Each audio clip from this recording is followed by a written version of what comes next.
10h, 11h30 sur Europe 1. Culture Média.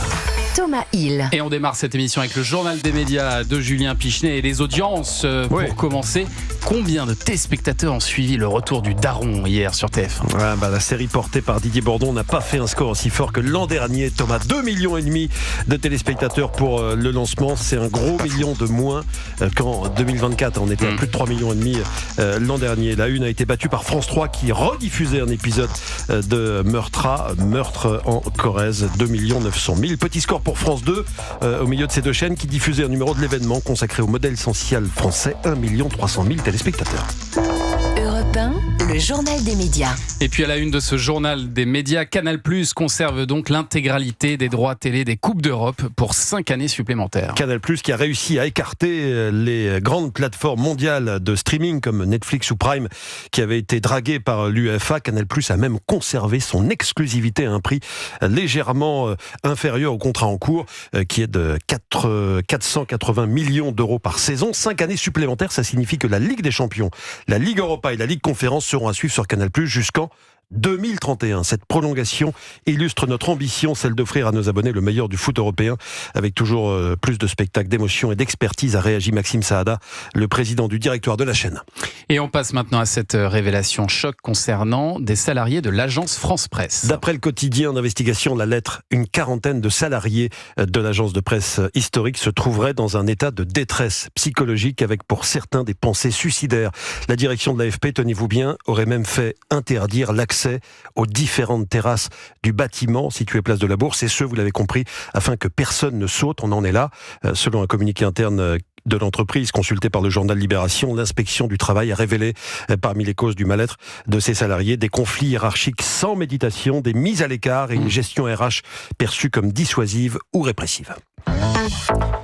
Et puis un couple mythique des médias va se lancer sur les planches en 2027. Il s'agit de nos confrères d'Europe 1. De qui s'agit-il, vous le savez ? Couple, il y en a qu'un normalement dans la maison. Oui. Enfin, il y en a peut-être d'autres qui sont cachés. Oui, mais le officiel, c'est Sophie et William. Exactement, Sophie d'avant et Sophie William et Lémergie. William. Sophie l'avait d'ailleurs brièvement évoqué le mois dernier. Non, c'est pas marqué, c'est William et Sophie. Sophie l'avait évoqué le mois dernier quand elle était venue dans Culture Média, Thomas, en janvier 2027. C'est prévu pour janvier 2027. Ils joueront tous les deux sur scène un spectacle intitulé Replay. Spectacle qui a été écrit pour eux par Lorraine Lévy, qui n'est autre que la sœur de l'écrivain Marc Lévy. Le spectacle sera totalement inspiré de leur histoire d'amour avec le public, mais aussi de leur histoire singulière qu'ils vivent désormais ensemble après une longue complicité professionnelle. Peut-on lire dans le communiqué ? Ce sera l'occasion de les recevoir tous les deux dans Culture Média, j'imagine. On va en parler, bien sûr. J'espère qu'il y aura un paddle sur scène, surtout, bien sûr, évidemment. Pour refaire la une de Paris Match. Et on parlait en début de semaine de cette femme qui se fait escroquer par un faux Pierre Garnier. Eh bien, sa famille a lancé un appel à l'aide aux vainqueurs de la Starac 2023. La septuagénaire belge est toujours convaincue d'échanger avec le chanteur. Ces enfants qui ont découvert qu'elle aurait fait plus de 7 000 € de virement à ce faux Pierre Garnier demandent au vrai Pierre Garnier d'intervenir. Comment ? Eh bien, en envoyant une vidéo de lui dans laquelle il confirme que ce n'est pas avec lui que cette dernière discute par message. Le faux compte qui utilise des photos du vrai chanteur a réussi à créer un lien sentimental avec cette dame et en profite pour lui soutirer de l'argent, 7 000 €, donc on l'a dit déjà. Terrible. Et alors, en parlant de Pierre Garnier révélé dans la Starac Académie, Geoffroy Lejeune, certes, vous êtes patron du JDD, mais vous êtes avant tout un grand fan de la Starac, n'est-ce pas ? C'est mon vrai domaine d'expertise. C'est votre vrai domaine d'expertise. Vous regardez ce soir, là, bien sûr. Je regarde, je crois que j'ai tout vu depuis le début, et ça fait 4 ans, enfin c'est la 4e saison que je regarde intégralement les quotidiennes. Y compris les quotidiennes, c'est là où ça va très loin. C'est là où on se rend compte des vraies choses, c'est là où on devient vraiment expert. Et alors, qui va sortir ce soir ?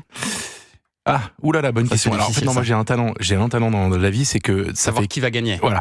Dès le début de la saison, je sais qui va gagner. Qui va gagner cette Starac ? Je me suis posé la question de vous le donner en exclu ou pas. Je sais pas si c'est parce que déjà si je me trompe, ça va être la honte.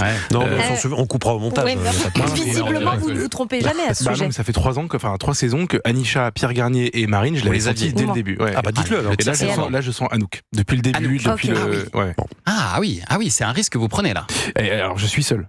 Oui, parce qu'il n'y a pas tant que ça. Maintenant, tout le monde parle de Ambre, Victor et moi, moi, je suis plutôt sur Ambre, mais on va voir ça. En attendant, ce soir, il faudra faire un choix entre Léane, TOP ou Victor. Ce sera au public et à leurs camarades de trancher. Mais avant chaque prime, les élèves pourront compter sur l'animatrice Karima Charny qui présente la quotidienne de l'émission et le retour en bus au château. On écoute Karima Charny au micro d'Europe 1. Je cours en loge et je vais voir les élèves et je leur parle un par un.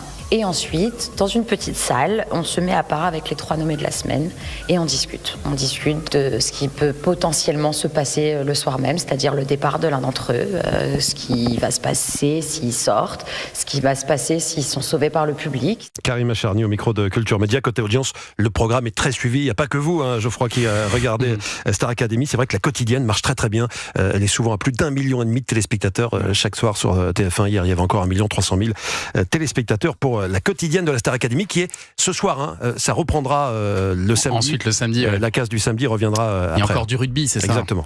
Merci beaucoup, Julien, pour ce journal des médias. Allez, restez avec nous sur Europe 1. Dans un instant, la suite de Culture Média avec Thomas Hill.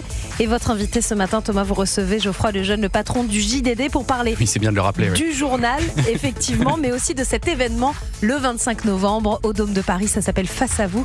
Et on vous dit tout dans un instant sur Europe 1. Belle matinée.